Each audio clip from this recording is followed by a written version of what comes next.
We live in a world where language and communication have become politically correct. We say bullshit.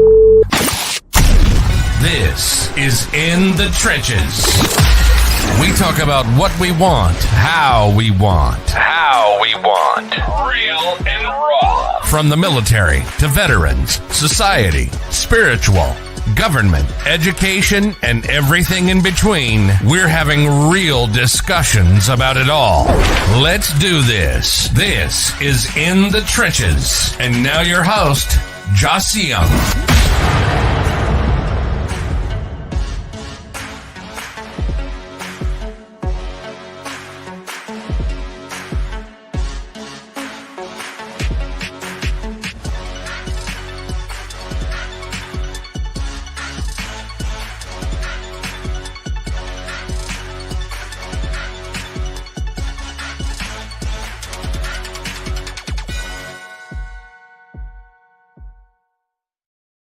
Hey, welcome back to another You Know What In the Trenches episode. This is You Know Who, You Know What, your boy, the one and only Joss Young.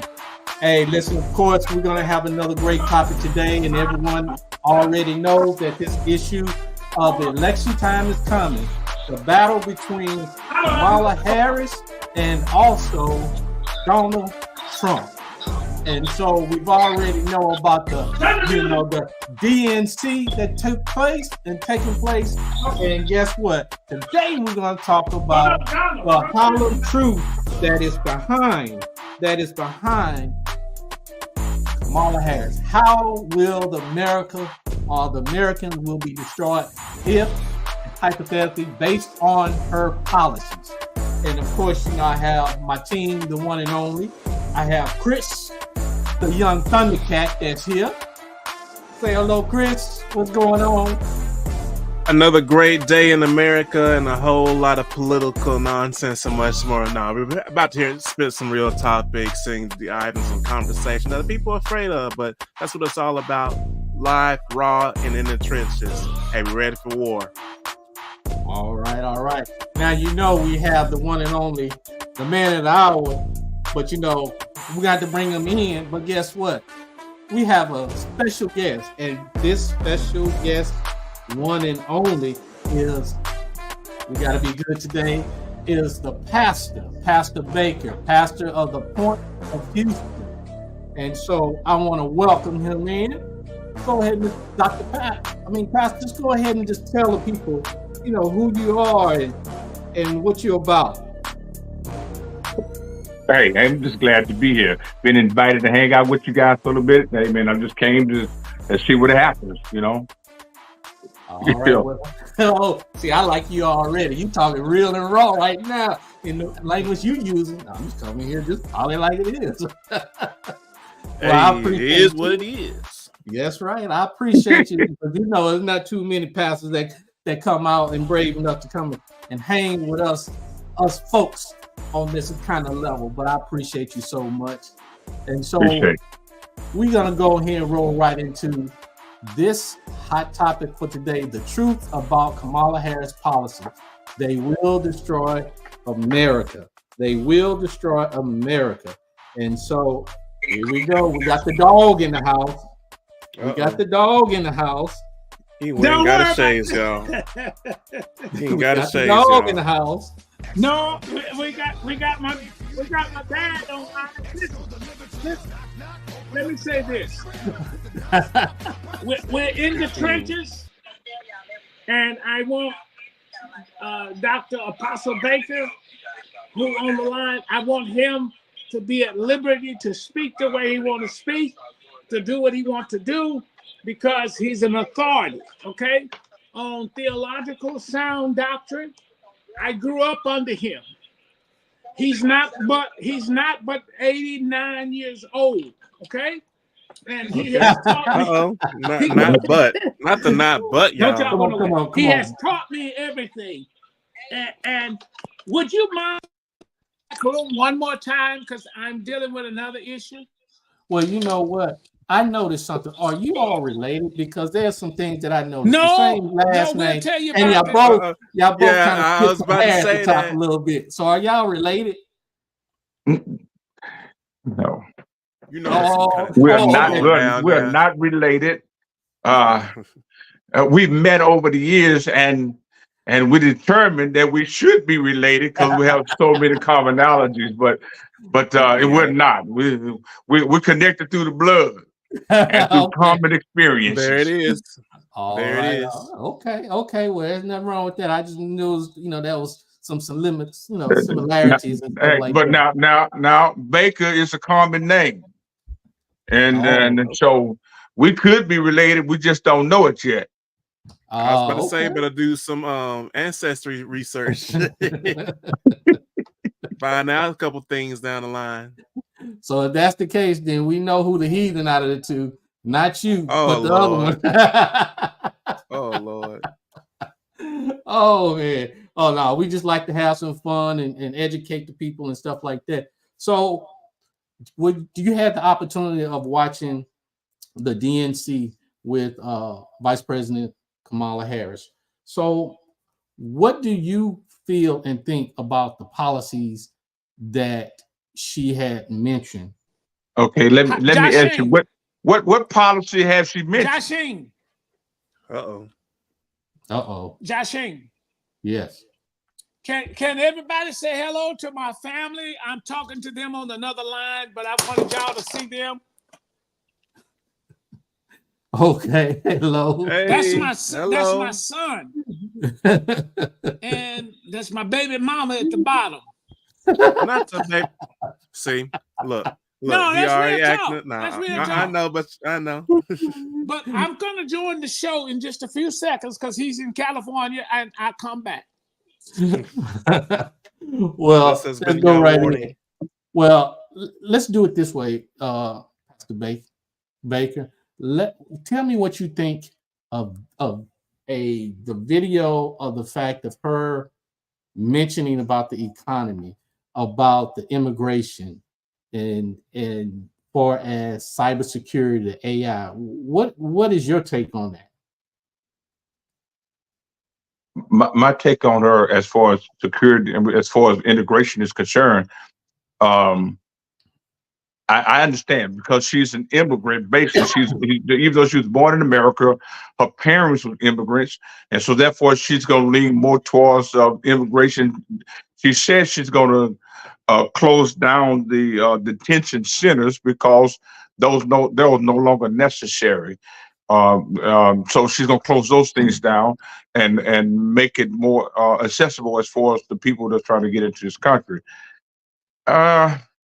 When I said that I have an open mind in some places, I don't think that in itself would destroy America. I think that for her open the doors and letting other people come in, I think that we are a country of immigrants just from the founding fathers. We all came here. Mm-hmm. I see Baker's lip moving, so I don't know if I should be talking or not. Yeah, but um, so when I look at this, I think the bottom line is um, the immigration system is broken. It needs to be fixed. But how do you fix it? Um, to remove all the barriers to prevent people from coming to this country, I don't think that's necessarily the way to fix it. But I don't think that's the total answer either to have it in place. So I think that her approach to it is probably going to be um, with a gentle hand because of her background, if that makes sense to you.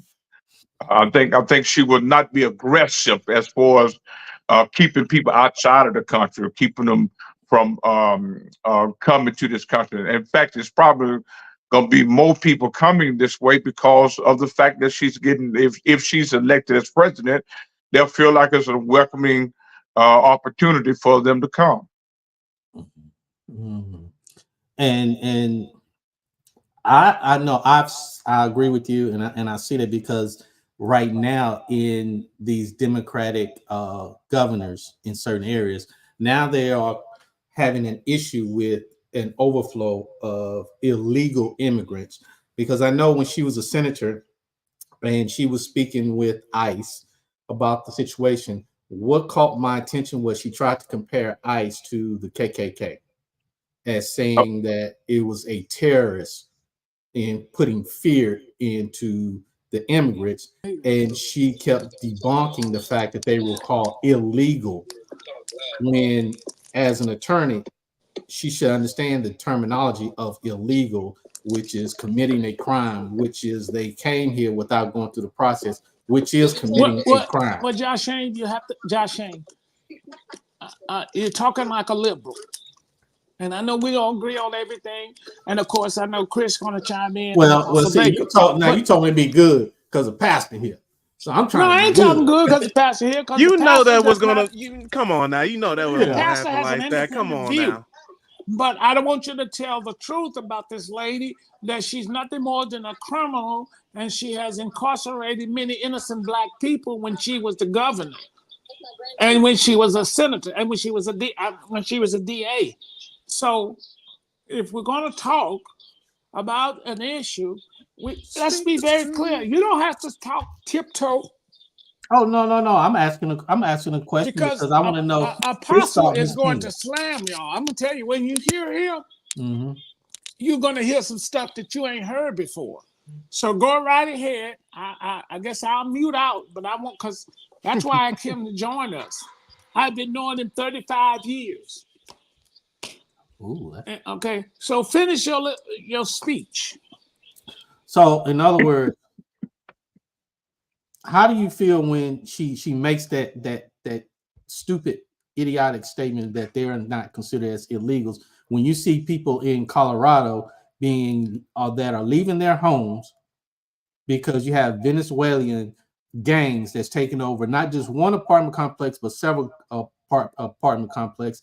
Then when she's at the DNC, she wants mad security around the building. She wants all the security around her, but then she does not give any security around the United States against the illegals that's coming in that are illegal.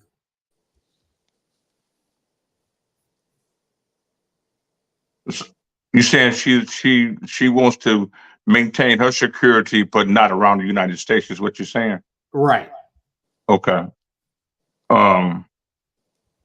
Again, I think she's going to handle the situation with soft gloves. She's not going to be very aggressive when it comes to immigration.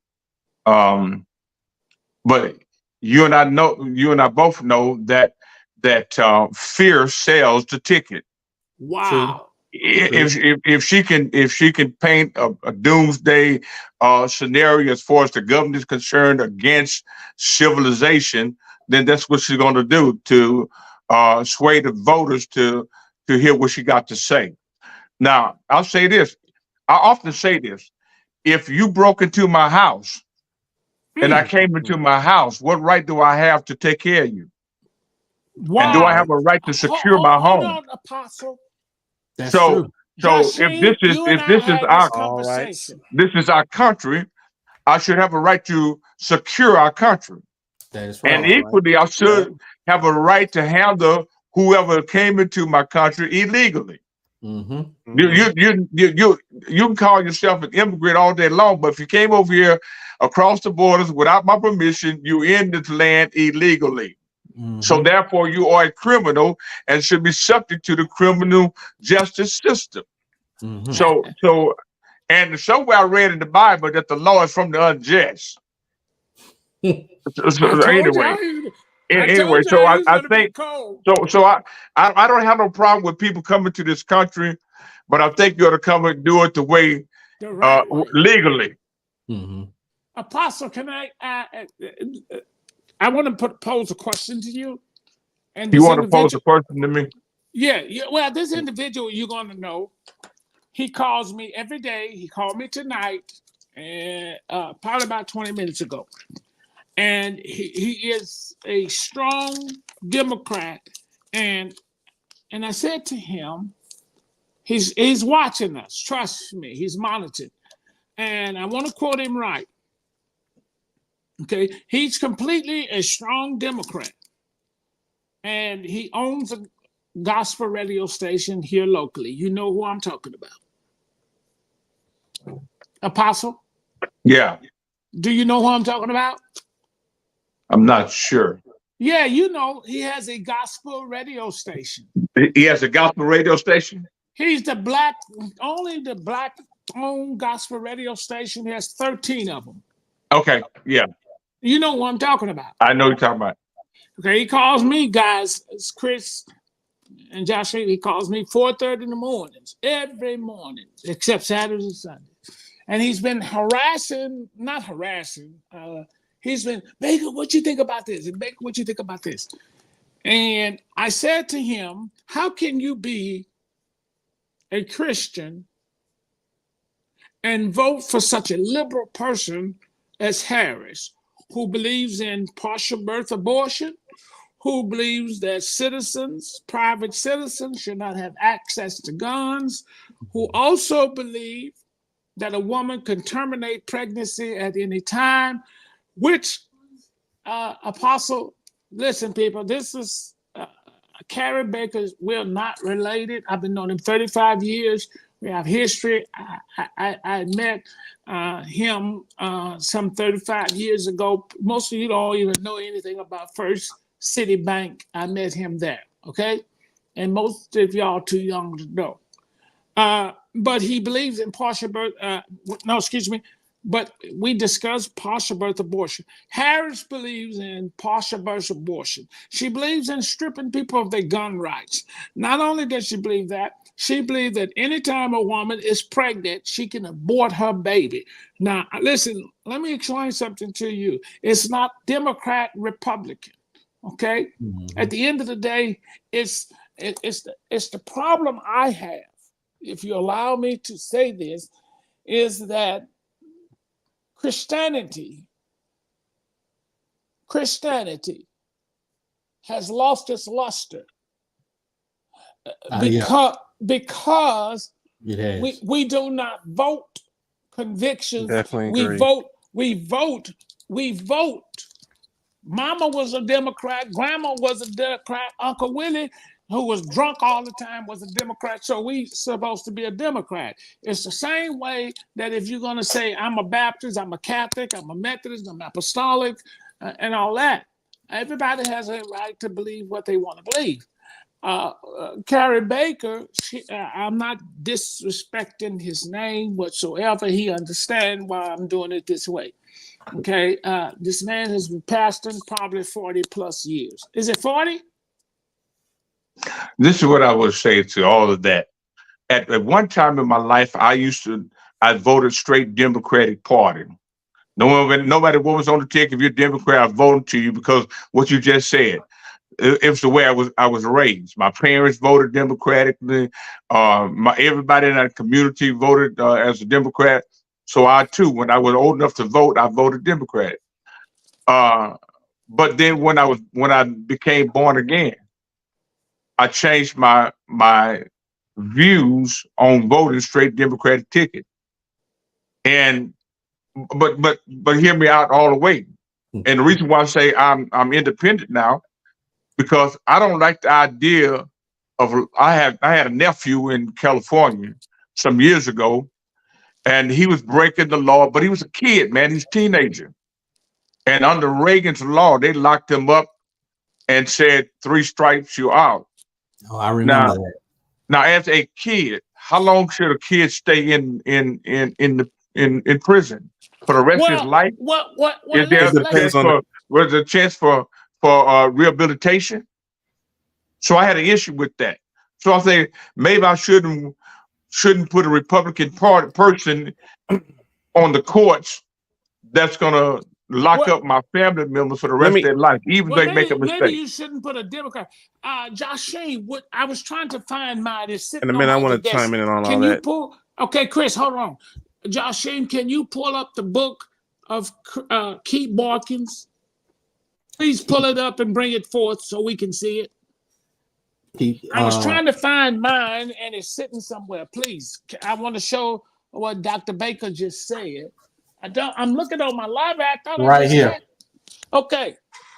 Keith Boykins, why does everything have to be about race? He was on our show. He's a Harvard graduate. He teaches at Harvard. He's a CNN correspondent. He was at the Democratic National Convention, and he's been on this show. I conversate with him often, and he's a very good man. We do not see eye to eye. I highly respect him, but I want to say that Harris was locking up black people as quick as you can fry chicken. I got that. And she kept people black men in prison in California longer than they should have been. She messed up San Francisco. Okay? My issue becomes all of a sudden, people of color likes to talk to people of color. I will be glad. Excuse my English. Good English, bad English, but good theology. And Chris, you're going to chime in. It's why do we spend so much time voting for these poverty pimp people who only shows up and become extremely black when they need a vote? And black people are more intelligent than our ancestors were and our grandmothers and grandfathers. Because my mama and my grandmother and grandfather and my sisters and my brothers are probably Democrats, except for one or two. There's 11 of us. But why do we still vote? My mama was a Democrat. My mama was a Baptist. I'm a born Baptist. I'm a die Baptist. Where you gonna die? Ignorant ass nigga. Okay, excuse my expression. This is in the trenches. This is in the trenches. Let me go racket it. Let ratchet. This show. Listen, I don't disagree with you. I totally agree with you because it's because of their programming. It's still that Willie Lynch mentality programming that's still being passed on from generation to generation, and no one wants to break that mentality because they want to still feel like they have to depend on others versus depending upon themselves. Listen, I think someone from the show sent me a message. Here's what they said. I want y'all to hear it, people. They sent me, "Hey Baker, why don't you review Kamala Harris' policy? Policy is not law." Okay? Mm-hmm. And listen, when these politicians make promises, it's a promise. It's like you giving a woman a ring. I promise to marry you, but I don't know when. All the good stuff, it's like I said on another show, it's like this, Apostle Baker, Dr. Baker, it's like this. When Christmas time comes, grandchildren, I'm saying grandchildren because Dr. Baker, you got grandchildren. Our grandchildren and children get happy. And oh daddy, I want these hot bugs. I want these bugs. Oh, grandpa. And you say, son, grandson, daughter, I promise to get them. And the minute you get them, they play with them 2-3 days and the glory wears off. Mm-hmm. But Dr. Baker, if you make a promise, I'm gonna get you them bugs, but something happened that you can't. What I'm saying, people, these politicians has a wish list, and people are getting excited. I'm under the belief that this flying monkey show that just happened this week, the Democratic National Convention, the DNC, was nothing more than a monkey show, and I'm gonna tell you why. And then I'll shut up. I'll shut the hell up. It is because they made a lot of promises and they hypnotized. Listen to me carefully, people. They hypnotized the people, the delegates at this convention. Mm-hmm. They hypnotized them with promises. They dangle a carrot in front of their face. All right, but here's the thing. People will soon forget the lies that these politicians tell. Politicians, and I'm one of them, a preacher, are like preachers preachers, pimps, politicians, and prostitutes, I lump them all together. Now that's a rough saying because they're selling something. Well, I see. Hold on. I see Baker. I see know Pastor. hosts I can see be kind Pat. of liberal sometimes. I see Pastor Baker back there shaking his head. So it looks like well, that's let's get him in disagreement. because I want to get young blood in, and young blood. Pastor Baker, Dr. Baker. I've been on Chris. Chris, wave your hand. I've been on his show. He took me off because he put me in the back room in time out, and I don't like to be put in time out. We'll talk about that later. Okay, we'll talk about that later. Okay, let's let Dr. Baker respond to this. All thing I'm gonna say on that is that you can't put all of us in the same bucket and think you're gonna get it worthwhile, something worthwhile happening. That's all I can say. But politicians gonna be politicians. On the right or the left, they're just politicians, and they're gonna say whatever the people want to hear them say most times. I think at the end of the day, I wish we could throw away the whole both political parties, throw them in the trash or in the dumpster somewhere and start all over again. But is that possible? I like that. You know, I mean, this country is supposed to be for the people, right? Yeah, it's supposed to be for the people. Yeah, and since it is the people's country, why is it that the people's really not running the country? All right, because see, I don't believe in same-sex marriages. I don't believe in abortion. I don't believe in none of that. Mm-hmm. But guess what? In my heart of heart, there are other issues that need to be addressed. I mean, I don't think we can legislate morality. I don't think if a person want to have same-sex relationship, I don't think you can pass no laws and say, because they used to have laws in the book that say that to commit sodomy was against the law, you can go to jail. That didn't stop them, they still did it. So you can't really prevent people from sinning because most people are sinful by nature. Mm-hmm. And so they're going to do what sinners do. So if that's the biggest problem, then I think the church needs to be praying and really get out there and seek the face of God and really consider what needs to take place in the earth realm. We don't pray like we should. We're not as vocal as we need to be. I'm talking about since I'm here, the church is not as vocal as it needs to be. We don't bring this stuff home. We let the preachers preach to us. We might read a scripture too and go home, and our life is as usual. And there's no conviction, there's no change. So it has to start with us, those who carry this Bible, those of us who say we are believers, be it a Christian, be it a Muslim, whatever it is you believe, and say that we're going to have some morality in this land and insist on it. And then when our politicians come to me, I can say to Ms. Harris, if she asks me what I stand on abortion, I think a woman has a choice whether or not she should, if her life is being threatened, I think there's a possibility you can consider that. But if it's just a means of birth control, I think you should have thought about that before you had sex. I want to ask a question. Let me hop in a minute. Chris, you can come in. Let me just ask one question to Dr. Baker. Pastor, before you get Pastor Baker has a great point, because I was sitting and watching and I had this conversation with my wife, and she does as much research in what's going on in the world, and it's not. There you go. The point is that it has been an increase of young women having these babies on the same level as what Pastor Baker is speaking about.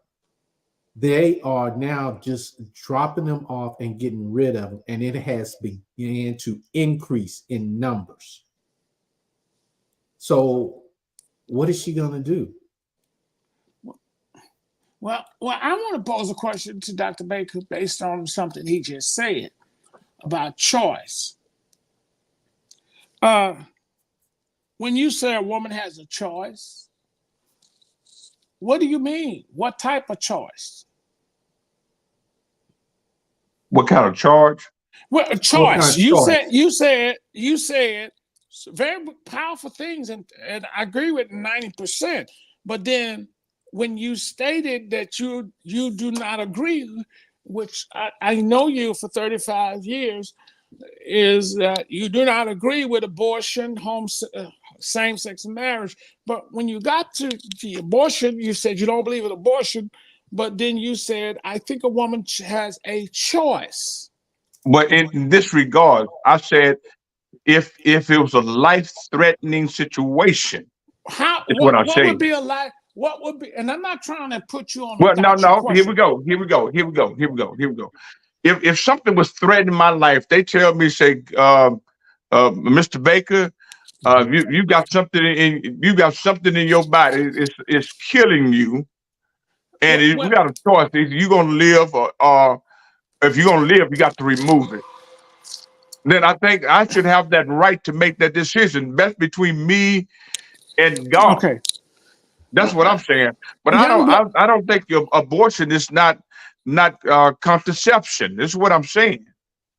Abortion is so not Well, that definitely so gotta contraception. hop on all well, that. I don't know if now I'm that you making put it sense like to you. that, And now you that you think that that a person can't terminate a pregnancy if her life is being threatened. okay, and then we'll let Chris chime in. Chris, I apologize I'm gonna have because the whole story. we don't get to have Dr. Yeah. Baker and this type of people. We don't get this type of intellectual conversation with people like Dr. Carey Baker, an apostle, a pastor. He's going to give us his church information in a minute. I mean, we will have a wonderful experience. It's very listen. He is. I know him. There go my girlfriend. Wait a minute Oh now. Hold Lord. tight. But listen, Here Carey you go. Baker Church is a very liberal church in its Christianity, but conservative in his politics. Do you get it? Mm-hmm. It's a church to come as you are. It's not a mega church. Okay. I had the privilege, if I can say it the way I tell people when they ask me, do I know Carey Baker? I tell them 30 plus years ago, he let me co-pastor. Yeah. Yeah. Okay. So I know him very well. So I want to clear up something because we have a lot of people watching the In the Trenches show, from military to everywhere, and most of them are afraid to say I got that. something. So, Dr. Baker, I got to get this cleared up for my psyche. When you say a woman has a choice, now this question was posed to me, Dr. Baker, about a mutual friend of ours who has 13 or 14 radio stations. You know who I'm talking about. Okay, I got you. He asked a question. He asked a question to me, and he's been challenging me tonight, every day of this DNC convention. That there's a girl, you can go to the news and see it, and they're talking about it now. She got pregnant by her daddy at the age of 12 years old. Should she be entitled to have an abortion? No. Okay. She shouldn't even be pregnant in the first place. No. She got pregnant. Listen. She got pregnant, and now is that life threatening for her? Okay, she got pregnant at 12 years old by her father. And her statement, she was a speaker at the Democratic National Convention, the Flying Monkeys Convention. And she said this. She was a speaker. She got pregnant by her father, and a child should not be entitled to carry their father's child. She got pregnant by her daddy. Should she be entitled to an abortion? And that was the question I was posed to. Okay, again, is his life threatening? That's the only place I think that the abortion should even come into focus. If it's life threatening. If it's her dad's child, they need to lock that. Excuse me. They should lock the gentleman up. Say what you want to say. Well, Pastor Baker, you want me to say it for you? Say it. You want to lock that nigga up.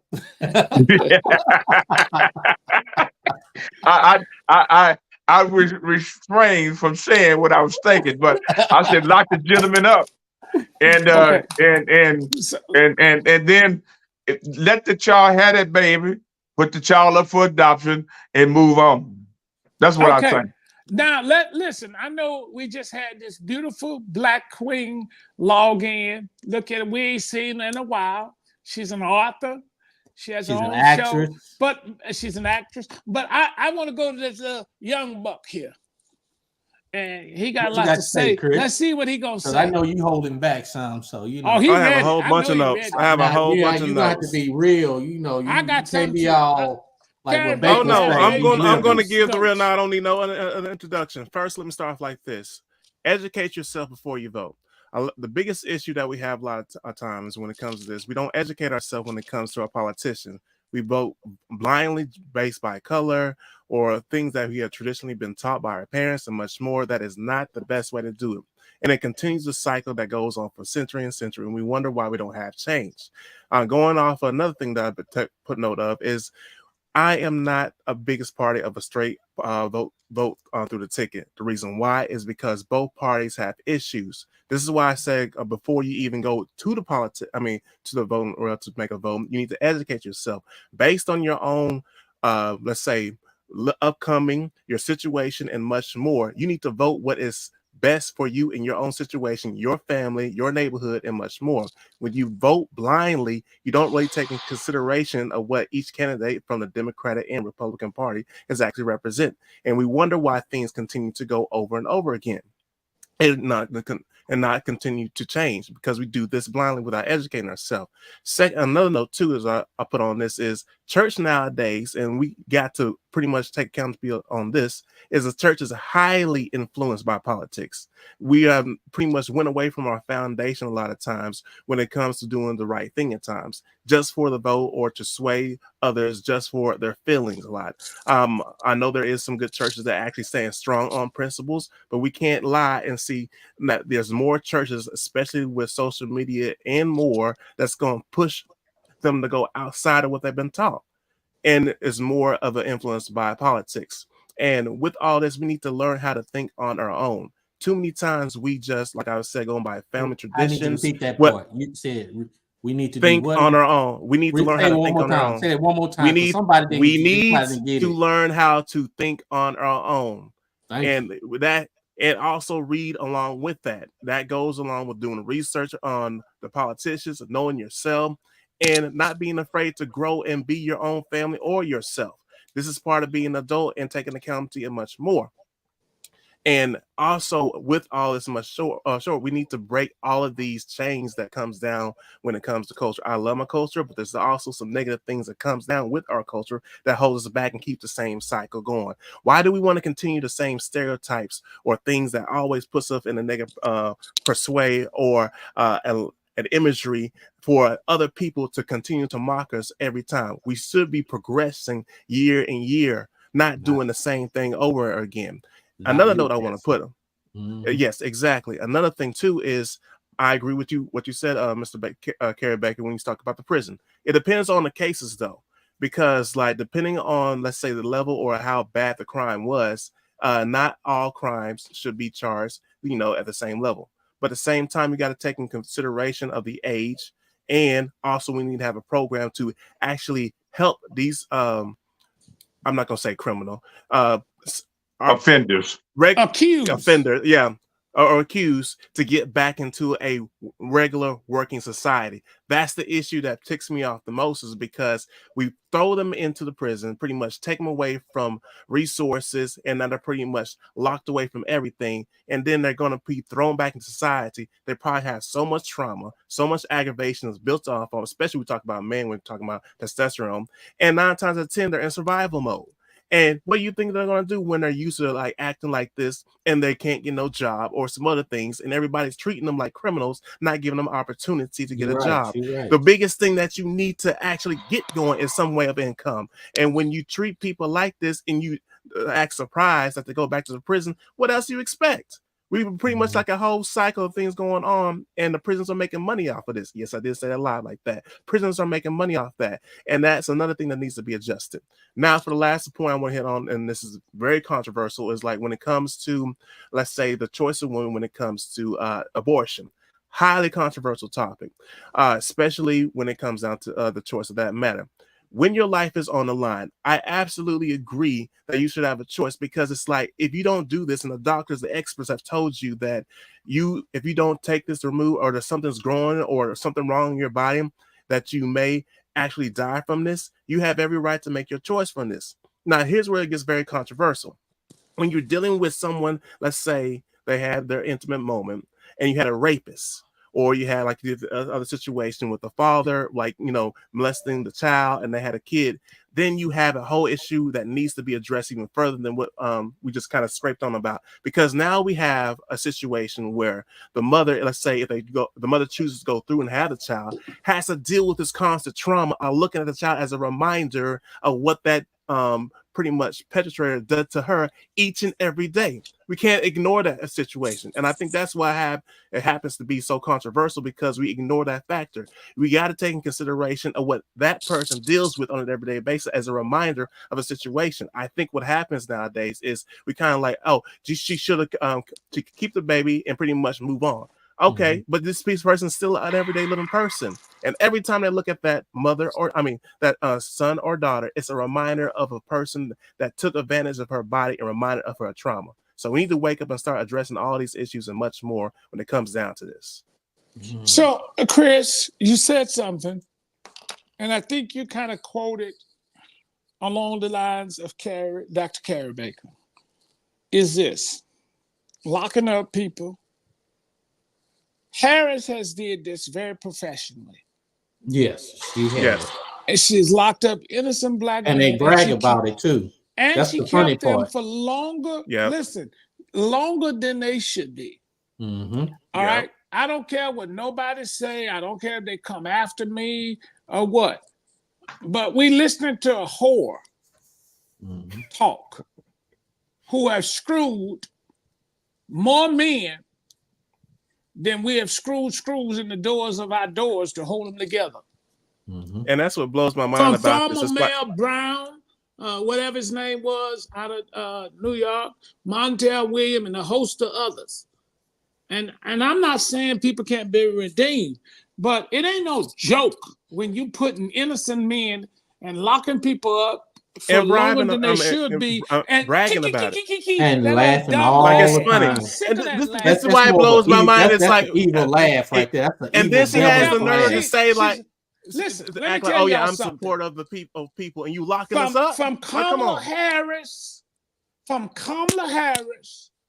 to Hillary Clinton, and I'm not 100% on Obama and his wicked wife, but Hillary Clinton would consult with a group of witches in California. Did y'all know that? Yes. So I want to say this here based on Dr. Carrie Baker's question, and Chris, you did a good job as well. Remember, people, prison is for profit. Jail is for bail. Yeah. Prison is for profit. Jail is for bail. It's a money system. And they play this game. And if you got money, you can buy freedom. Now, I have That's a question. Game capitalism at its best. Now, now the first question is, last time, Becky, you explained about the policy, and we received so many feedbacks of people of criticism saying that policy is law. Policy is not law. I understand that, but I need you to break it down to the dumbest and the elementary level, to the people that don't read and don't comprehend that well, the difference between law and policy, because you and I deal with law and stuff like that every day, but these people don't. All right, understand something. If I have a grocery store and I put up a sign, okay, and I say no t-shirts, That ain't law, that's policy. And when you have policy, policy can't be regulated, but the law is regulated. You run a stop sign, you get a ticket. That's law. That ain't policy. And people get it confused. Yeah, that's and what if you happened. don't understand that when most people do not understand, listen, when you vote for a president of the United States, don't waste your time voting for them. You need to learn to vote for your senators first. That makes a big difference. If you see all these flying monkeys at the did we lose Dr. Baker? Yeah, he something happened. He fell Tell him off. don't run. It's gonna get better. If you see all these flying monkeys, did y'all see all them flying monkeys at the convention? Yeah, them flying monkeys, all of them, and they didn't have nothing but a bunch of monkeys, secular singers, and nobody singing gospel. Patty LaBelle. Let me handle it. Let me handle this woman. You can handle it. I'm giving you alley-oop. I'm gonna now the person I have that was there was Oprah. I have a problem with Oprah. I want to talk about her too, but let me hit Patty. She's singing all that, and she looking like one of them pies she make. Oh my God. Oh. Let me say this real quick. She don't know what. She don't know who to vote for. And listen, misunderstood. I know you like her. And then you get all these other thugs. You got Lil Jon coming in there, turned down for what? Or whatever. Turned down for what? And then you got Megan Thee Stallion, who's shaking her, excuse me, is in the Bible, who's shaking her ass and showing her coochie print. Now, I ain't mad at it. What they call camel toe. Camel toe. I like that kind of stuff, but God forgive me. Oh, look, he about to act up now. She up there shaking. All the Democratic convention was a bunch of hoes there shaking their ass. It was just a party. That's all and it was. And these white liberals, it's like you got throwing the a house white party just to please folks. The lady named Pink. You got her singing. Okay, but notice what this woman Harris, who accepted the nomination for the convention, did not say. She did not discuss the economy. She did not discuss anything she's doing for people of color. She did not discuss prison reform, police reform. She did not discuss rising costs of mortgage. She did not discuss the hunger in America of people who are homeless on the street in the city that has the #1 homeless population. Oh man, internet connection. Oh yeah, the connection. Well, let me pick it back off of this. That's what happens when you start talking shit, He'll come back, but let me pick it back off of this. One thing I will say about the whole convention as hopefully, hey, fix your audio, Baker. I don't know what's going on. Your audio. But as he fixes that, it's your one audio, thing that Baker. really your audio's Baker. We can't hear you. All right, so one thing that really aggravated me about that whole convention thing is like it was basically, to me, that's my opinion, a slap in the damn face and using stereotypes right in front of America and saying like we can use this and saying like, hey, we're with y'all. And I was like, out of all the people that you were choosing to represent us to try to get our vote and much more, is mockery. It's like you look at us just as this, like we can't be actual intellectual. We can't dress up and nice and be elegant and much more. I understand we like to have our fun and much more, but look at the kind of platform we on, y'all. We should be able to represent more than that. Because right that imagery right there just pretty much is like a slap in the face. It's like we just went all the way back again. And if we wanted to showcase we more than that, we just pretty much said the opposite on a grand stage for them to say, like, yeah, I told you those Negroes are acting like that. They don't have no kind of sense. We're gonna let them have a little moment like that. But look, they got these people over here shaking their tail figure. They can't really have no good intellectual conversation and actual debate topic policies and much more is the laws. They don't know how to act. All they know how to do is pretty much get loud in that. We're much more than that. And that was nothing more than a slap in the face. Like the whole thing just aggravated me. Yeah, I mean, you have a great point in regards to it. Bothered me too, because at the same time, it made us look like only thing that we're good for is a vote, and the only way they'll get a vote is to throw a house party. That's basically what it is.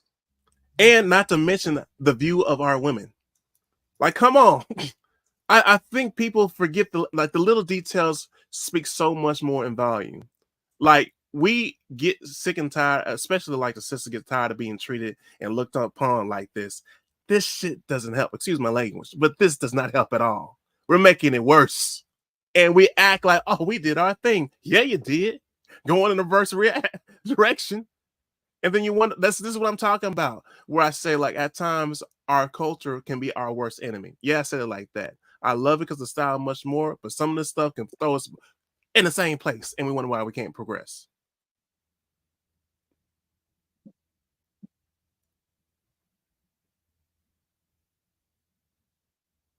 You there? I can't hear you. You muted yourself. Sorry about that. We was trying to handle some technical difficulty with Dr. Baker. But Yes, with Pastor Baker brought up a lot of good points. I don't understand why more of us are not being independent, because when I look at it, I know Baker says, I'm liberal and what have you, but Baker knows that I'm neither Republican nor Democrats. I'm let's do right for the people and by the people, and Chris, we've had this discussion. Oh, yeah. Even on the Democrat side, when you look at how much they get paid every year, the amount total they get paid every year, then you go look up the net worth. The math does not add up by no means. So the question really is, why are we not going from either Republicans or Democrat? Why don't we just go to the independent, where we're voting for the issue and not for the party? You know the answer. That's programming. Come on. All right, let's be real. Like, the moment that you start doing something like that, that's outside of the traditional norm, and this is why I keep bringing up culture, you're going to be thrown as an outsider. It's different. You're going to be taught like, oh, you're not acting black. You're not like us. Like, but see, that's the problem I have with people that make that's what I'm talking about, programming. So what it like Baker, like both Bakers will probably think and say, and I want to hear from them and hear from Misunderstood. What is being black, since there's a so-called label? If you don't do certain things, that's not being black. Because to me, I'm sick and tired of hearing that narrative. I'm tired of that. All that stereotype, and it goes on into the military. With my own daughter, who does things that people criticize and say, "Oh, black people don't do that. Black people don't go swimming. Black people don't go camp. Black people don't like skiing. Black people." What black people supposed to do then, if that's the case? Smoke weed. That's acting black. It pisses me off. But yeah, smoke weed and eat collard greens and mashed potatoes and have big lips and big booty and all that. Yeah, I said it like that. Pork feet. The pork feet. What they call them? Cat Baker, you used to eat them. What they call them? Pork feet. Pig feet. Oh God. And oxtails. And that's listen. I know we had some technical problems, but remember, prisons are for profit, jail is for bail. Okay, you've heard Chris say this, and you heard Dr. Baker say this, Dr. Carrie Baker. Notice their opinion. They didn't say they were Democrat or Republican, okay, but their views were more progressive. and more on the independent side. Because most of us and most people fail to realize, and we're going to get you misunderstood with your beautiful black self. Most people do not realize that the first Republican Party or the Republicans were black people. And the reason is because of the you. and most people Abraham don't Lincoln know, but was they don't Republican. do history. I had one of the producers of the show told me, said, Baker, he said, you can't give these people meat, you got to give them milk. And if you give them milk, they can digest, but don't give them the meat because it's difficult to digest. But this meat here, the black people are the first Republicans. Tell them to learn how to chew. Tell them to chew. Yeah, no, but we were the Republicans. Listen, if you poll the average black preacher or person, and we have one of America's greatest on here, Dr. Carey Baker, he stated very clearly, without any hesitation, he didn't stagger. He did not stagger. And y'all got to, let's give him a hand clap. Chris, you don't have no hands, misunderstood? You crippled? Oh, she clapping. I know you see my screen, Baker. Come on now. All right. He didn't stagger in his opinion. He said, I don't believe in same-sex marriage. And I respect that because he stood his ground. To the highs. And I said every week on this show, I don't believe in it. I don't care if my grandmother got up from the grave of my mama and decided to believe that it was all right. It ain't going to make me believe it's all right. Here's what the Bible said. Let me take you to church for just 30 seconds. In the beginning, God created. Right? And he made male and female. That is correct. And then he told them, be fruitful. Watch this here. Dr. Baker, you can preach this Sunday and pay me an offering for my information. Be fruitful and multiply. Y'all remember that? Yes. 2 men can't multiply. They can't procreate. All right. 2 women can't produce. 2 cocks can't rock. Mm-hmm. Because all you're gonna be hitting is nothing but bells. I got you. Yeah, we got that. And what we're trying to convey is when you vote, quit voting because people black and they almost look like you. Harris don't even. I was about to say that. Hold on. Let me plug my phone. You said almost black. You got to come back. Don't run off now. You got to explain that. You ladies, Jones. Power. I got to get some Holy Ghost power on my phone. Yeah, the devil trying to cut me off.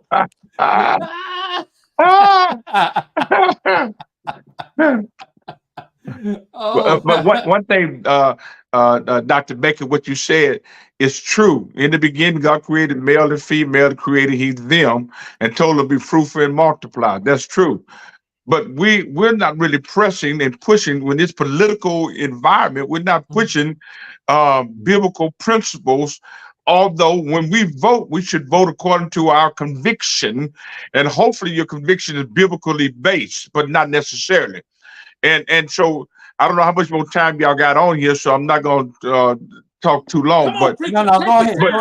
But you cut me off earlier, and I want to go back to what I was getting ready to say.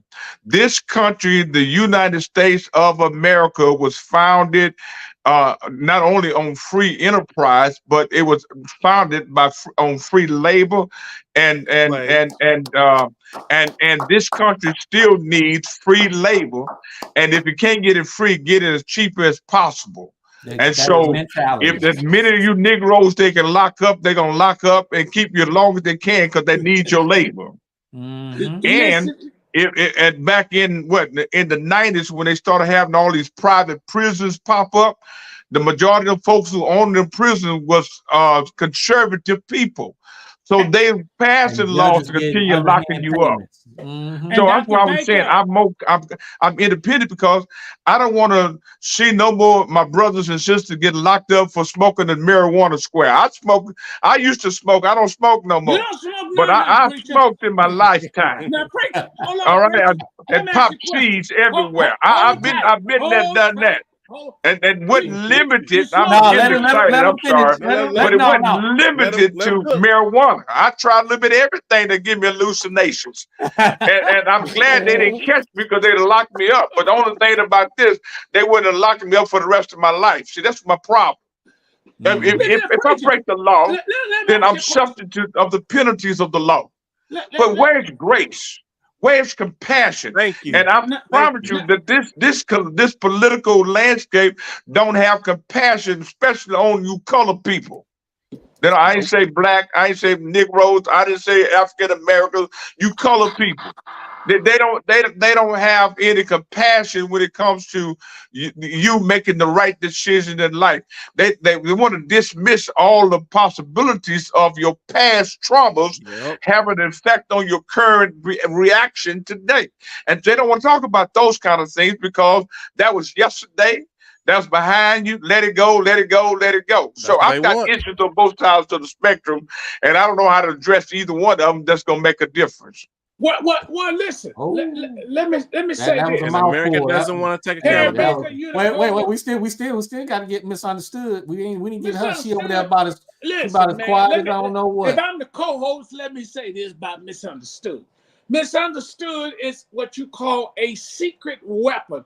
It's like Victoria's Secret has a private collection. Estee Lauder has a private collection.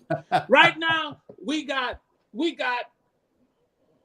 Dr. Carrie Baker on. He said some things so profound, and most preachers won't get on this show and say that. We're gonna bring in this secret weapon, but I want to say to Dr. Carrie Baker, you, as long as I've known you, have always been a straight shooter.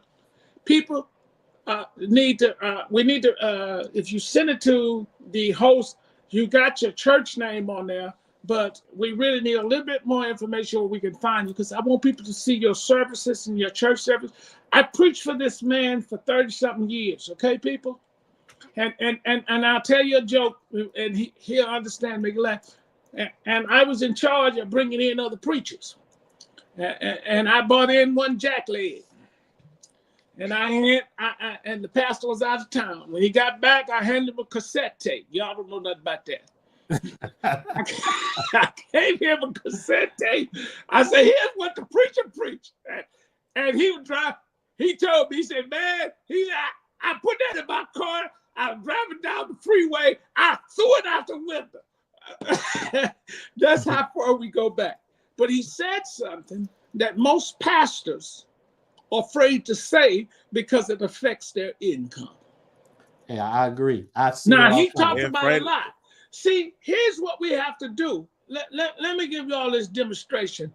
Co-host, the host of the show, y'all got to send me a check, or I'm not going to be good to keep doing this work. You see, stuff will come to alive. It'll come alive when you put something to it. Mm-hmm. Now, watching. Now, y'all work with me. I'm watching three cameras.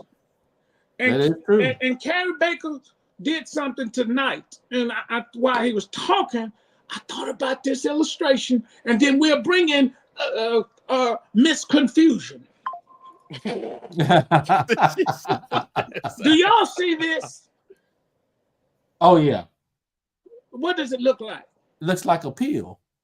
It looks like a peel, but when you put something to it, it becomes more than what it appears to be.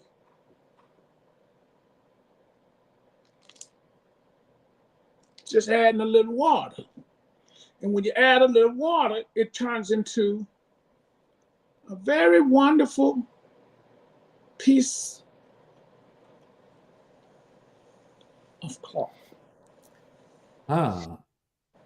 At least we know you wipe your face. Oh, Lord. That's nice. That's nice. And not only that, it opens up. Wider. Very doable. Because I'm so good looking, I like to keep my face clean. Not what equipment. See, most folks come to church dirty, and they like to leave dirty. But when people like Carrie Baker gets up to preach, they come in dirty. But when he put the word is the water. But when you put a little water to the word, it comes alive. Something magical happens.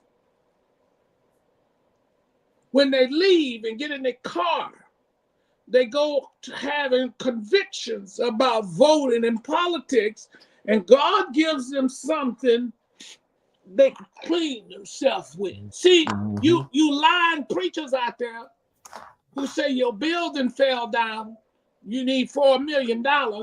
Oh, you heard about Watch that. out now, you mailing. Yeah, you heard about But when that. you go to mailing certain now. churches, Uh-oh. you get something you can clean yourself up with. I get tired of going to church after getting me a little nookie.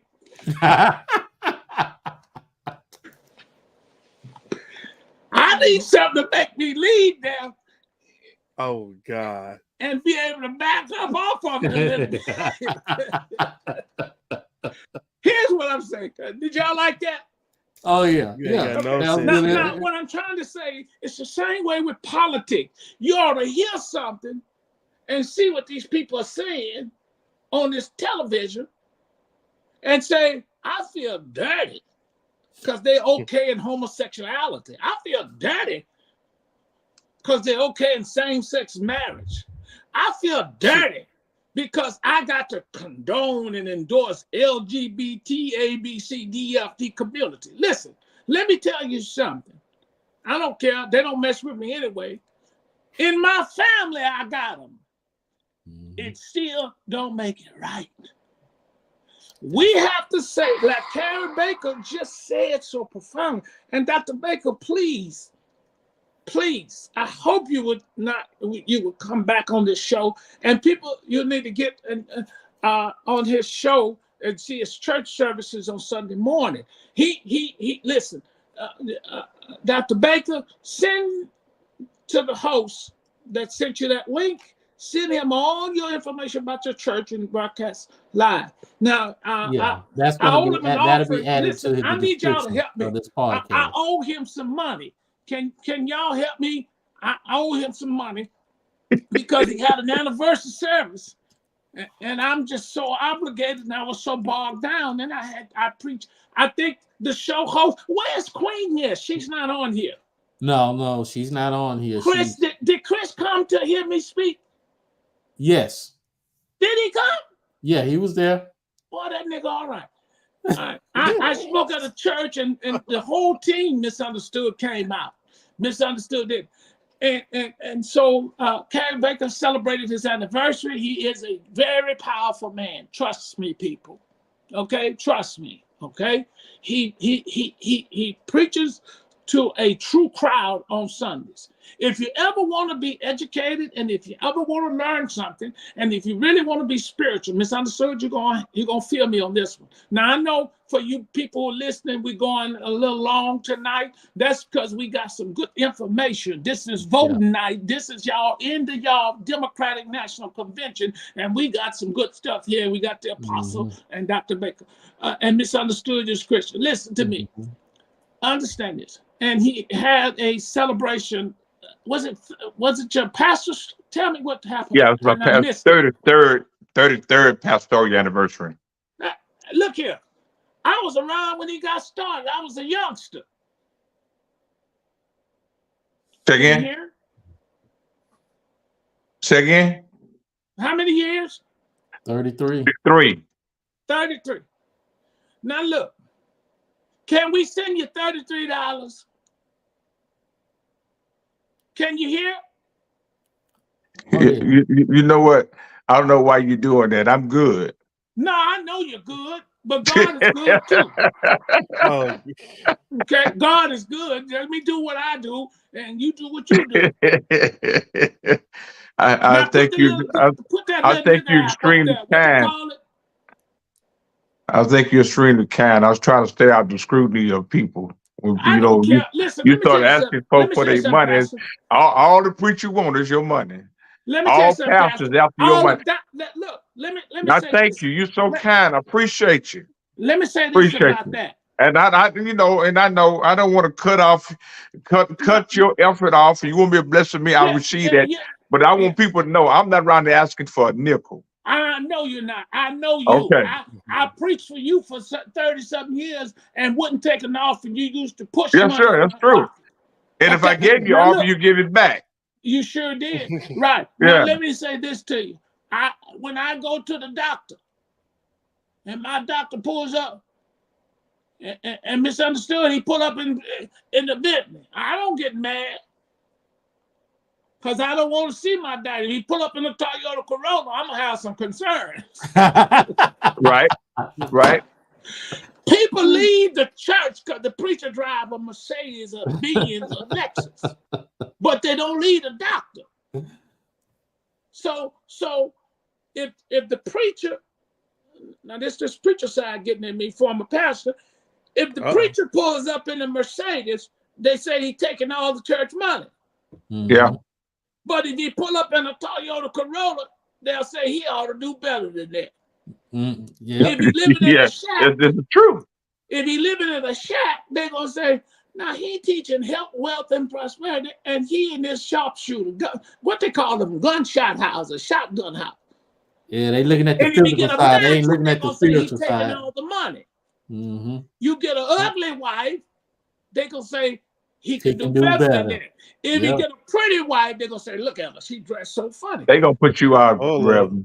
So what I'm saying is, I really appreciate what you have did for this community, and you're the first to be on this show, and to not you're not one of the first pastors, but you have been one of the first pastors that have spoken out, and I hope we can have you again, and he got some stuff coming up, Chris. You over there in Texas. You close to him. I ain't gonna say what people at. I have But now, Baker. Now, Baker, I have a question for you. My girlfriend. Once she gets done, when misunderstood done, I have a question for you, Baker. After she gets done. Okay, misunderstood, surviving through tough times. Now look, you on the East Coast. What the hell are you fanning for? It's now, hot, is Baker. it menopause coming in on you? It's hot. I just had a birthday. Because you shouldn't be fanning. Oh, happy birthday. Happy birthday. I'm getting older. To you. You know, I'm getting older. Well, I'm just saying because look, you're I'm on the East Coast, damn it. It's and hot y'all don't have, it's 190 degrees right now here. Are you serious? Well, no. Yeah, it's 100. It ain't that hot. Y'all is bringing the fire. That's all I can say. It's hot. So let's go. What you got? I got to say sick about people. Tonight? We got sick people. I'm dealing with sick people. So you know they hot and then they cold, then they hot and then they cold. So you know I'm dealing. Turn them over to Jesus. Hallelujah. I'm dead. So what's your take, He said the sick will be with you always, as well as the poor. That's what it is. That's what they are with me always. Y'all have what can I say? Everything. For one, I want to say that Chris, you're just like a cool glass of water when you speak. Like people need to hear what you're talking about because it's true. Unfortunately, they got to get there though. Mm-hmm. That is, yeah. The what the Democrats just did, unfortunately, as bad and as much as we wanted it to be more, we needed that just to get people at least interested in enough to say, oh, okay, there's something else going on. So yeah, it is true. These are the things that are needed, but unfortunately, we are so far behind the mark that it was like you needed to have a party to try to get someone to come. You know how when the church is like, the church is really, really struggling and they're like, okay, what do we do? And they're like, you know what? Just have a carnival. You know, we're not going to say anything. We're not going to speak anything. We're just going to show a good time because the way the world looks right now, it's just treacherous. And what they did, I believe, by me sitting and like literally watching it, and I tried to watch with the other eyes, because it's always easy for us to be like, I'm sick of this. I don't like this. Because y'all know how I felt about Kamala all the way from the beginning. Because my whole thing is, she goes to bed with a white man. I mean, I'm just gonna keep it honest, you know. But then when you look at what we have to deal with, it's unfortunate that when you have bad options all around, and you got to take the worst, the lesser of worst evils, it's like you really have no shot. Like, if we don't go there, what the hell are we going to do? Type thing. Like, if we don't even attempt to listen to this, what are we doing? Sucking on bullets? You know, so it's like it's really, really right there. We need to have more of these conversations, because we need more people to say what it is that they say. Now, I have a question, because Carrie Baker, Dr. Baker, you said some great things, some profound things. My question is, though, I know how we feel about the same-sex marriages. I know how we feel about all of these inclusions of everything. But the question is, how do we treat these people when they come into our contact? Well, we don't mistreat people. And that's one of the things I teach the church where I pastor. When God called me into pastoralship, he said more people have died in the house of God than in the streets with guns and knives. And then God spoke to me and said, by this shall all men know that you are my disciples, because the love you have one for the other. So I developed this mindset that we should love people regardless as to where they're from, regardless as to how they dress, what they smell like, what the economical positions are, what their political positions are. Don't matter. We love people at face value. And then it's up to God to change people. We don't change them, but we can't love them. right. And from my own personal experiences, I left home when I was about 14 years old. When I left home first, I came back home, but in between the time I was from 14 up to 17, I was in the streets, and I found myself being homeless by choice, not because I didn't have a home. It's because I got tired of my daddy's rule and regulation and him jumping on me. So I'm in the streets. I remember asking people for a handout. And so when I see people now who say that we don't need social um, um, programs to help people in the community, they just need to get out and get a job. Well, at 14, 15, 16 years old, I wasn't in no position to work anywhere. And then after being in the streets for so long, you hadn't had a bath, your hair's growing, ungroomed, you smell like you're in the streets. Who's going to give you a job? So some programs have to be in place to help people to get out of the position they're in, and then put them on the track that they need to be on. So if I'm in a same-sex relationship and I'm coming to church, I don't want nobody judging me. I just need you to love on me. Let me come to the conclusion that I'm wrong. That the preacher preached to me without targeting me in the sanctuary, but just preached to me the uncompromising word of God. And we'll change eventually. We're cleansed through the word. We're not cleansed through our condemnation. I can't condemn you and make you change your life. I can only make you harden and make you make that mindset that I'm not bagging down for nobody. This is who I am. This is what I'm going to be, and you can't change me. And the only thing can crack that shell is love. So you Dr. love people Baker, where they don't you are, have not a where you couple of think they need books? to be. Amen. Don't Thank you you have for a couple saying of it. books? Look, thank you for saying that, because we miss that part. Everybody misses that part. We hear the condemnation. We hear what's wrong. We hear that we ain't standing for this because it's this, but we don't hear the love. So I'm glad that you said it like that, because that is where we are. To me, what I saw in that whole thing, however they did what they did, the only underlining of what I saw in the whole thing was it was love.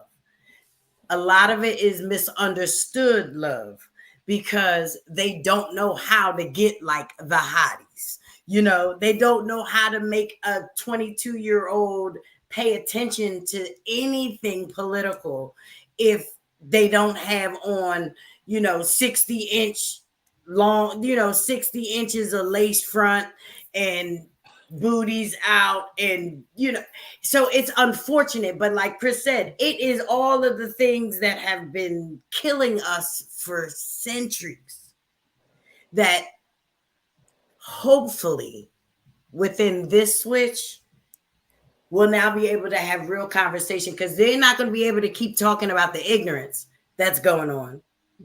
Because once we can alleviate the ignorance, then we can start talking about the love, and then you can talk with policies and everything. Now, when y'all were talking about what it was that she's done and all that other kind of stuff, shit, I got a pass. If you ask the right people, they can give you some stuff. Tell us. We want to know what you do. Hey, well, I tell people all the time, you got to respect my altar, because, when I put it there, I left it there. So if you can find it, go on, find it and do what you do. But no, the Bible says confess your faults to one another. Tell me your sins. Do you understand? And like for right now, the only one I have that's really, really bad is that you cut up the way you do. It just makes me want you more. No, hold on. I don't understand that. Make it plain. Oh Lord! Oh, here we go. Make it plain. What you mean? Look, I say, ooh, baby. That's why I'm over here fanning like that. You got your shades on and stuff. You better stop it before. You better stop before I jump on Spirit Airlines. Oh God! It's Spirit. They done messed that up anyway. But I have a question for Dr. So like, there's Baker. like so much that y'all have read, like really talked about. The only other thing I would say before you get into your question is y'all were talking about the abortion thing. Now, I think it's funny when I watch men just talk about the abortion. I just do. Because at the end of the day, I feel you. I understand. But when the woman wants to have the abortion, it's like, okay, there's a reason why she's doing it. But the truth of the matter is, why are they making them not have it? Like, why are they stopping that? Have they stopped it because they care? Or have they stopped it because they're trying to get their numbers back up? I think it's the numbers. Hold that part right there. Let me tell you why they're stopping it. Let me tell you why they're stopping it. So it's because they are losing the population war. That is exactly. It ain't about nothing to do with nothing else but the fact that we just they trying to keep their numbers up, and they realize that when they look at it, they like, what the hell? But they are the minority now. The thing is, they're not white babies. I haven't seen a white baby in a long time. Because they are crossing over the line. Yes. And they dipping and dabbing like in the past. Yes. No. The women are dabbing. Look, the women are doing it. It's different now. So the babies are coming out. Well, we know, like you said. Look here. The Planned Parenthood, it was invented to kill black folks. That was Thank you. And now they start losing these Caucasian babies, and now it's a problem. Exactly. That's just kind of like it is. It's always a problem when it's dealing with. Yeah. When it started backfiring and start affecting you, now it's a problem. Because so that's the bottom line. That's just like rap music. They criticize rap music for so long, and now all of a sudden, every commercial, everything they do, they want to put black music in it, and now it's okay. Yeah. But have you even noticed that I know this is like a little bit off the topic, but even in black music, watch how they clip what they clip and watch how they use what they use, because they use what they use so they don't actually have to give them the money. Because if they cut it off right before they say their words, or they cut it off right, they don't have to actually pay them. So therefore, it's like it's another point of exploitation, because now you've used me Because I didn't come up with the beat, I came up with the words, but you didn't use Almost my like words. pimping. You used my beat. Almost like pimping. Mhm. It is big pimping. That's what it is. It's listen to big what pimping.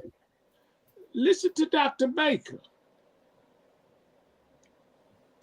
The what? Listen to Dr. Baker and Yeah, misunderstood. I'm just saying it was No, they, Dr. Baker, you clear. Here's the okay. problem. And the Negroes do not understand this here because of their slave mentality. And we Yeah. said something, misunderstood, said something, and Dr. Carey Baker put into it. He said, and not only that, I'm gonna bring it back a few shows. And Chris had a show, and I think we had one on In the Trenches. Mm-hmm. And Misunderstood just talked about how they bring in all these entertainers and cut them off. Well, Donald Trump had Sexy Red. Get it sexy, go sexy. What is it? Mm-hmm. Chris, what is it? Oh, Sexy I Red. don't listen to her like that, so I'm the worst person to ask. So for a I don't reason. even listen to her. Listen to this part. Listen, I want you to hear something. Long time ago, the whites, the dominant culture was the majority. They have now become the minority. Mm-hmm. And Dr. Baker said it well. They understand they're not producing more people look like them to keep the system going. Now, the dominant culture technically are the growing, or let's say the fastest growing population It's Hispanics. is Spanish. And Spanish and Black link together like chains. Supposed to, we don't. Well, Don't start that supposedly when rumor. it comes to voting and stuff. But listen, one thing the dominant culture, and y'all know what I'm talking about, understand they're a dying breed. Yeah, that's true. If you do your homework, That's true. and if you really, and this is just far-fetched, this is Donald Baker thinking. It According ain't to in the documentation, trenches. It's not that is Harris true. Baker thought. It's not misunderstanding. It's not Chris. But if you do your homework, the dominant culture type of people didn't show up until the 16th century. Yeah. They just popped up. And when they popped up, they were popped up with some power. Mm-hmm. Let me tell you again, as we said earlier, that Black people were always the first Republicans. But you get these liberal people that's on the television show who knows how. Now listen to this very carefully. That knows how to rattle the cage of Black people. Malcolm X said that. Now, Malcolm X spoke about that. I'll show you. Malcolm X spoke about that all I'll the time. show you the difference. And like I showed you with the napkin, is you have to understand that the dominant culture understand change make a lot of noise. Mm-hmm.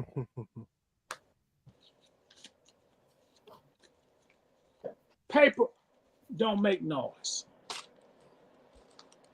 Do you understand? Oh yeah. They know we know how to make a lot of noise. We know how to protest. We know how to get rallies. We know how to get things going.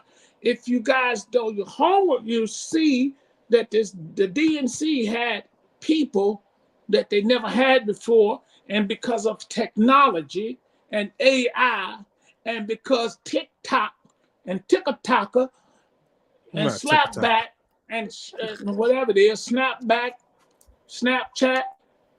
These people are packing 20 and 30 million people.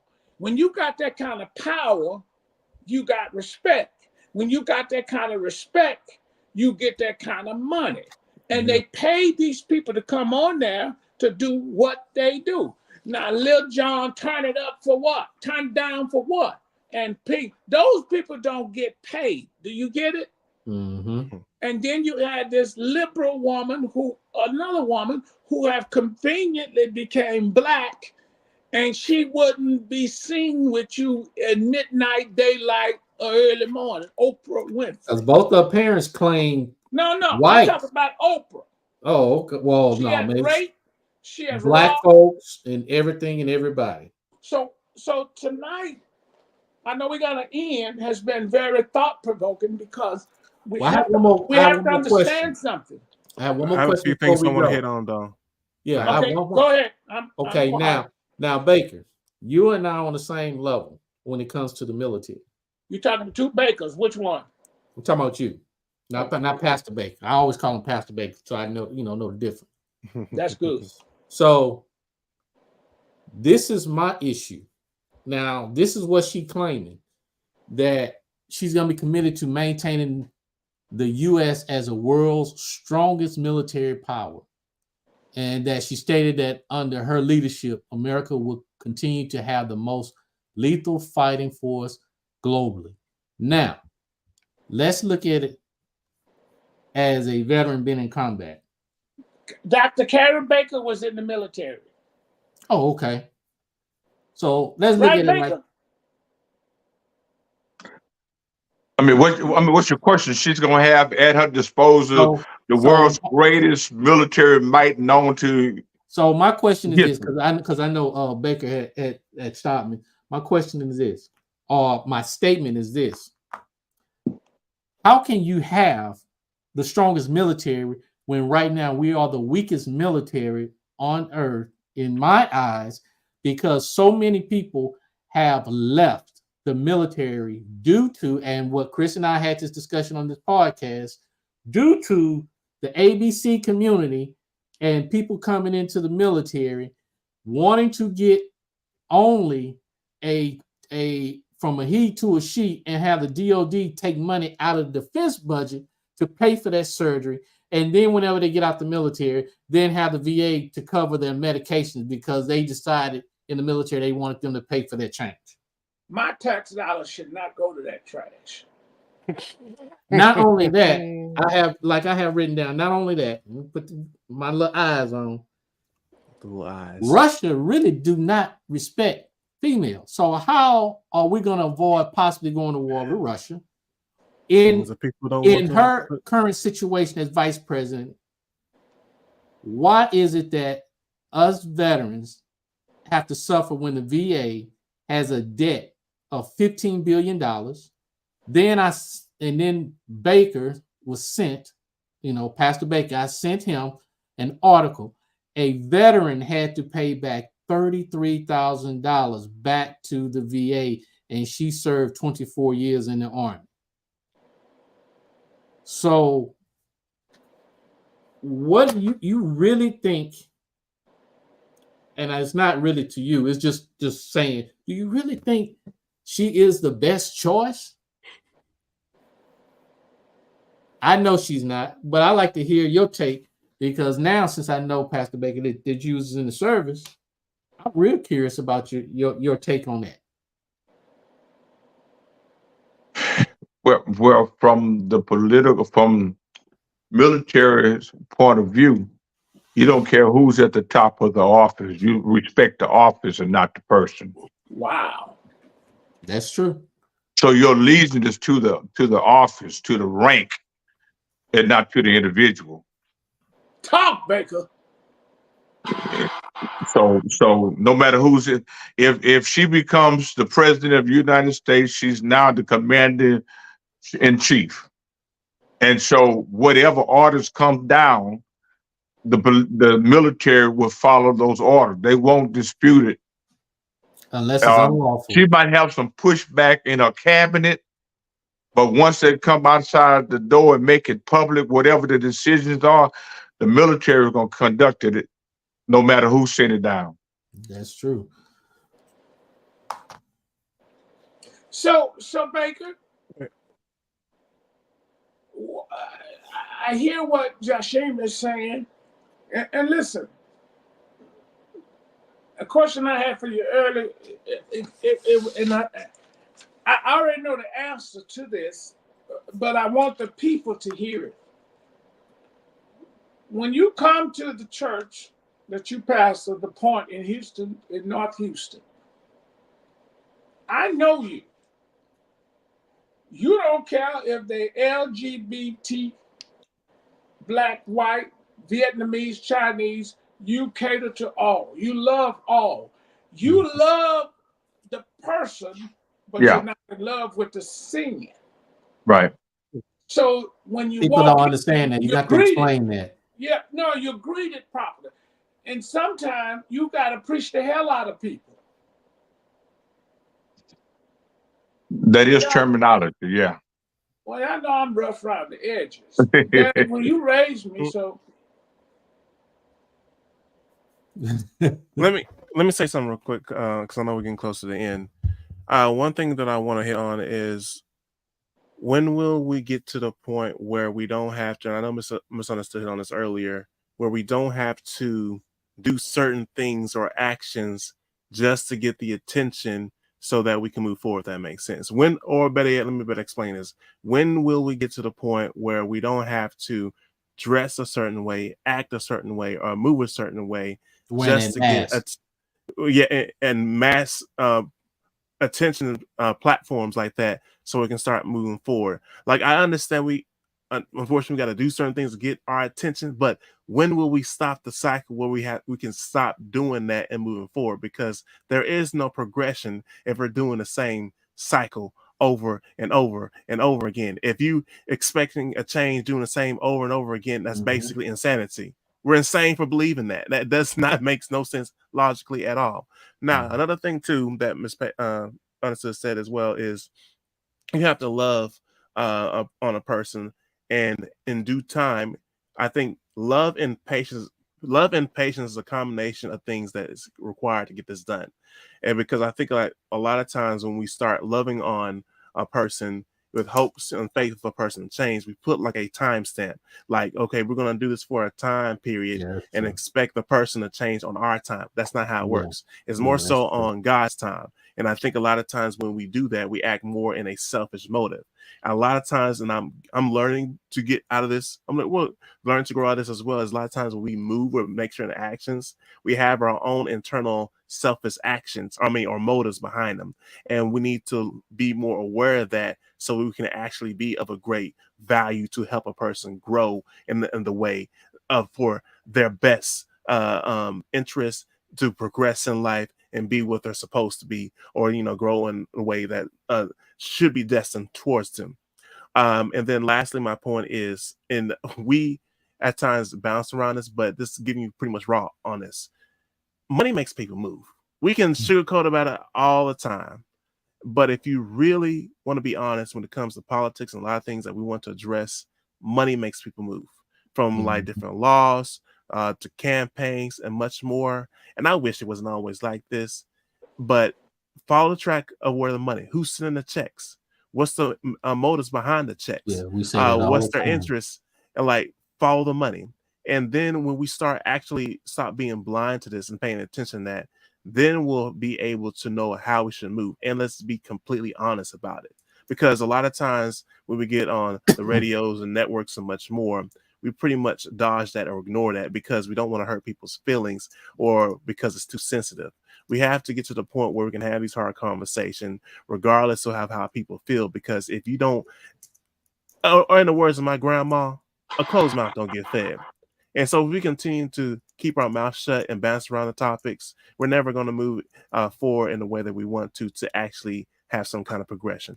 We're going to continue this endless cycle of hoping for change with no take of accountability and no sort of actual action to actually make the change actually happen into an actual reality. Well, before we go here, I want to get the last word from Pastor Baker. I think to say, Chris, what you just said, man, when you think about it, I think it started with mutual respect. And our culture has gone from being tribal, if you will, to individualities. And it's, we heard this growing up, me, myself, and I. Somebody just mentioned that earlier. And if it's no longer us, it's me, my three, and no more. Until we see ourselves as one people, then we're going to have too many fragmented pieces to make an impact. So we really, you think about it, the gay community have an agenda, The conservatives have an agenda. The Democratic Party has an agenda. What agenda do black folks really have? Wow. Mm-hmm. And until we can come to the place that we can put together what it is we really want and have one voice, one talking point, we're not going to see a change. We just like that analogy of saying you won't keep on doing the same thing over and over again, expect a different results that say we're insane. Yeah. We're not going to see a difference until we can come together, sit down, and have candid conversations. And if it hurt my feelings, so what? Let my feelings be hurt. Tell me what's really on your mind. Let's talk about it for real. Let's just agree to say, man, we're just going to lay it on the table. And then when we're through, it's for the common good of us and not just for one or two individuals. Thank you. Thank And you. until we get to that point, we're not gonna have it. I mean, I was telling guys when I go to the barbershop, man, it's always an adventure because I have these conversations in the barbershop. Me too. And I told him when I was in the military, came home from Germany. While I was in Germany, walk into the cafeteria, the mess hall. We walk in the room, and I don't care how many other people in there. If you're a brother and you walked in the door, they go bam, bam, hitting the table and throw the fist up in the air like power to the brother. Yeah. Right? They still do it. And I had that mindset while I was in Germany. When I came home to the States, I was on down on Main Street, Houston, Texas, seeing two young black guys come in my direction. Hey, bro, what's up? And they're like, I ain't your brother. I'm like, oh, that's what we do here? Mm-hmm. So that's the mindset, man. We can't be individuals. We got to be a collective group of people with some commonalities. We got to find what's common to us. No matter if you grew up in the inner city or in the suburbs, there's got to be something that we connect with. Maybe it is this, that when a black man say that the police department don't like black folks, maybe it's not that. Maybe they don't want to deal with the internal problems of it. So let's talk about the internal problems. It ain't the whole force, but it is a problem. Yeah. White folks are prejudiced. That ain't the truth. All white folks don't hate us. That's true. But there is a problem in the fabric, and we have to just come together and say, how do we address that? Mm-hmm. But we won't sound like a raving lunatics. Anyway, I don't want to go too far off to the left end, man, because I mean, boy, I got so much in my mind, I promise you. Well, let me say this. Glad y'all gave me an opportunity to come on here. I think I was no, you blindsided because Dr. Baker didn't tell me the whole topic of conversation. And not until about 5 minutes before the program, 10 minutes before the program. So he's surprised. And then it's like, oh, really?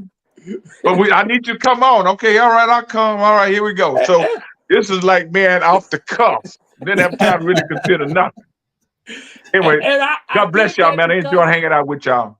I told you, I said, man, I just got off of the phone with some folks out of California. I told you who.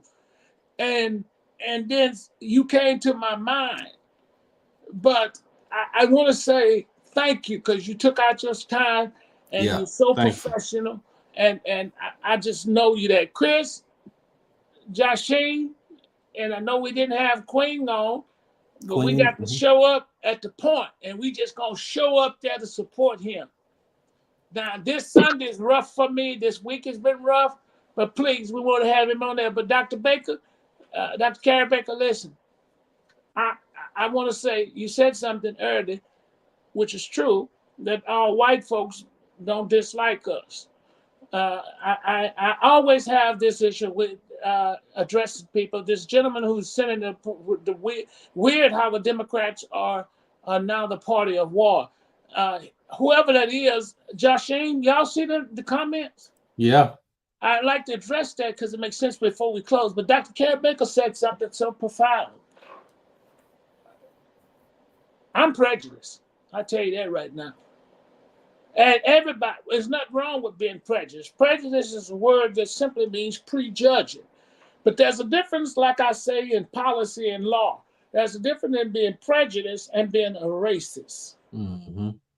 Did you get it? There is a difference. Yeah, there's a difference. I am prejudiced. When I go out to eat, If the food don't look right, I'm going in a different direction. Mhm. I'm prejudiced. I'm like that too when it comes to food. I don't like, well, well, misunderstood. You come on right when I was finna say something. I like women with hip lips and fingertips. We just having a little fun before we go. I'm like the preachers do. Here's how we do, Baker. Dr. Baker, I'm getting ready. Dr. Baker, we grab our Bible. I'm getting ready to close now. All right, sir. But we like that. And this show is thought-provoking. And the gentleman, I don't know if we know, because we get all kind of trollers on this show. And there's a gentleman, I told Joshine we need to handle him on TikTok. He called me a racist. He called me a whole lot of other stuff because of my political views, and he's vanilla. On the TikToker. On the TikToker. That's where he was at, on the TikToker. I said, well, if you bad, why don't you come on the show? Now, you know they're afraid to do that. Yeah, a lot of them won't come on. A lot of them won't come on the show when you put it, give them a link and all that. He get on the TikTok and mess with me. But listen, because he's we safe. got to go. I want to say a couple things. I don't want to hog the show. I guess I've been away 2 weeks and Chris fired me, but we're all in the trenches. I need Joshine. We're gonna show up, and we got to bring Dr. Carrie Baker. And you got to get two because he have a wife and she a woman. And I want them with some mugs. I want to bring them some products. And you can put your liquor in here, Pastor. Yeah, no, so, yeah. That's why he's shaking his head.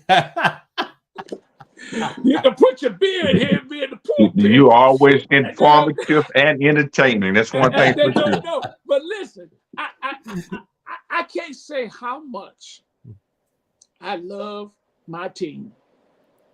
I don't know where's Queen at tonight. Oh, Queen is not here. She took a break. She's having some personal business. Since Misunderstood is in New York and fanning, Queen is here in town. I'm gonna call her. Can she come over here and fan? Oh God, Lord have mercy. I'm in Philadelphia too, Baker. That's all right. That's all right. That's all right. Misunderstood. I told you I was gonna get on Spirit. I put you on Spirit Airline, and you can come over here and fry some chicken, make some bacon. But Dr. Carrie Baker, let's celebrate him, guys. Listen, y'all don't know seriously how this man is busy. He don't have the time.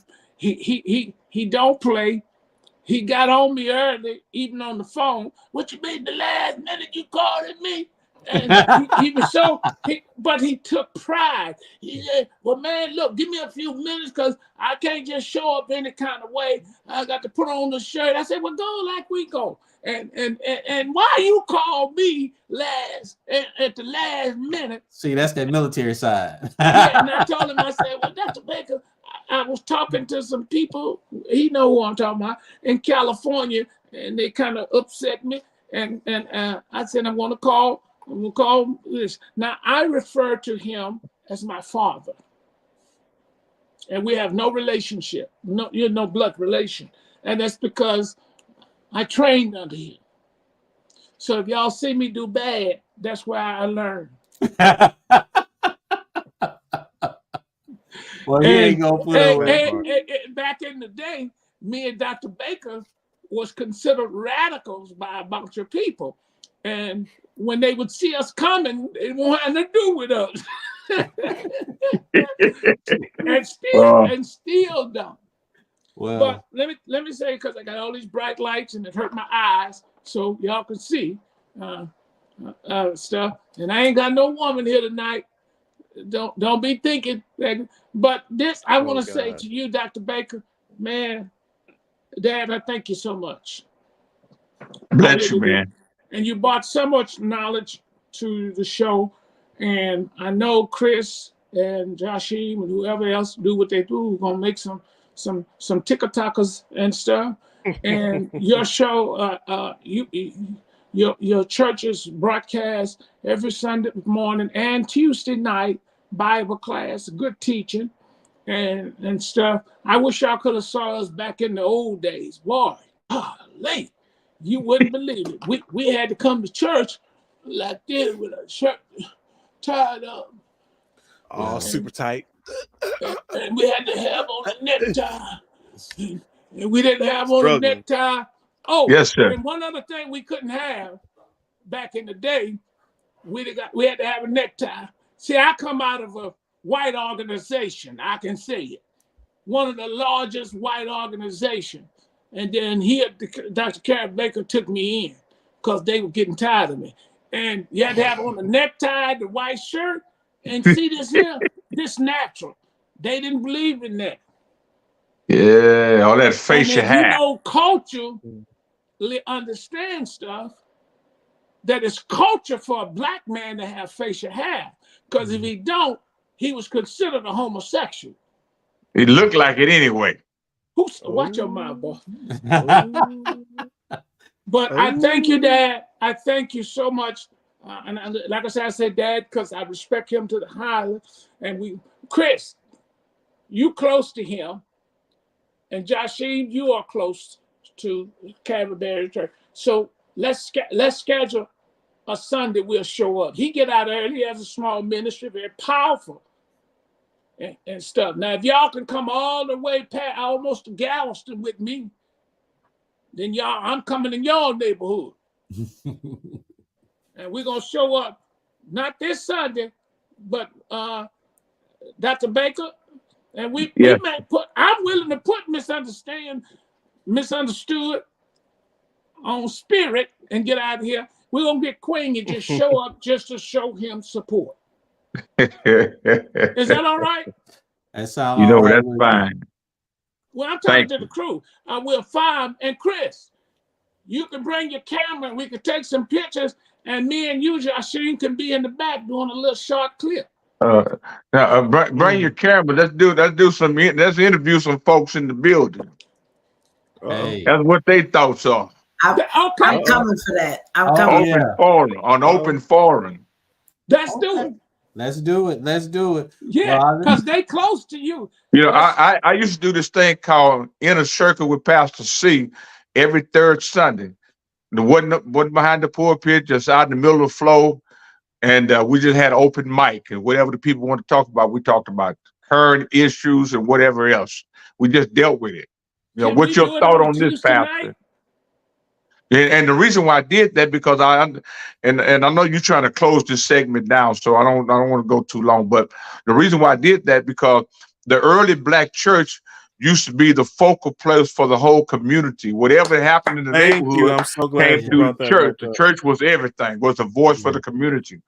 And everything. and whatever problems the community was having, they could find an answer at the church. I'm not talking about a spiritual response, but a natural response to crisis in the community. And so that's what I decided to do, start having Inner Circle with Pastor C. And if you probably can find some old segments on YouTube, if you look up The Point in Houston and look for Inner Circle with Pastor C, you might find some of them. We had some real good discussions over the years. Let's do that. I just stopped doing it. Chris, your show is on Tuesdays, is that correct? Mm-hmm. Say again? No, I was talking to Chris. I say, yep.